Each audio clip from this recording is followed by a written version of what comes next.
Hello everyone, তো চলো আজকে রাত্রে কি বানাচ্ছি সেটা তোমাদের সাথে শেয়ার করি।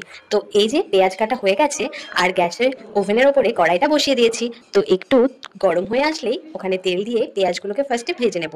পেঁয়াজ আর দুটো লঙ্কা কুচি করে নিয়েছি। তো আজকে রুটির সাথে ভাবলাম একটু ডিমের ভুজিয়া বানাই, তো সেই কারণেই আমি সমস্ত কিছু প্রস্তুতি নিয়ে নিয়েছি। তো তোমাদের ডিম ভুজিয়া খেতে কার কার ভালো লাগে আমাকে অবশ্যই জানিও। তো এই যে পেঁয়াজগুলোকে দিয়ে দিয়েছি, কড়াইটা বেশ ভালোই তেতে গেছে। তো চলো একটু নাড়াচাড়া করে সামান্য নুন আর হলুদ দিয়ে দেবো। আর তারপর একটু ভাজা ভাজা হয়ে আসলে তার মধ্যে ডিমটাও অ্যাড করব।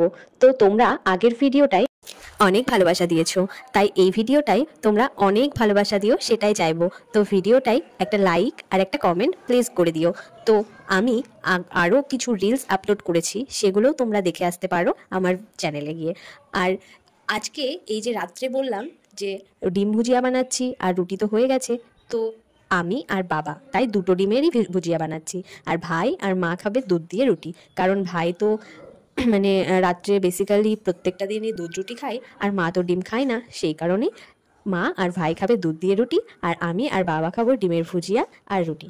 তো চলো ডিম দুটোকে একটু ধুয়ে নেওয়া যাক। তো ধোয়া হয়ে গেছে, এবার ফাটিয়ে দেবো। তো তোমরা আশা করি সকলেই এই ডিম ভুজিয়া খেয়েছো। তো কারা কিভাবে বানাও সেটা আমাকে অবশ্যই কমেন্ট করে জানিও। তো অনেকেই অনেক রকমভাবে বানায়, তো এর ভেতরে ধনিয়া পাতা দিলে আরও টেস্টটা বেশ ভালো হয়, কিন্তু বাড়িতে ধনিয়া পাতা ছিল না, সেই কারণে আর দেওয়া হয়নি। তো চলো রান্নাটা শেষ পর্যন্ত তোমরা দেখতে থাকো। তোমাদের এটা মনে হতে পারে ডিম ভুজিয়ার আবার এতক্ষণ টাইম লাগে নাকি। তো আমি আস্তে আস্তেই করছিলাম জাস্ট। তো তোমাদের আশা করি ভিডিওটা ভালো লাগবে। আর নেক্সট ভিডিওতে আশা করি অন্যরকম ভিডিও আনার চেষ্টা করব। তো তোমরা একটু কমেন্ট করে জানিও কী টাইপের ভিডিও দেখতে চাও। তো এই যে ফাইনালি আমার রেডি হয়ে গেছে ডিম ভুজিয়া, আর ওই যে রুটিটা মানে এই খাবারের থালাটা বাবার জন্য রেডি করেছি। তো আজকের মতো টাটা, ভালো থেকো।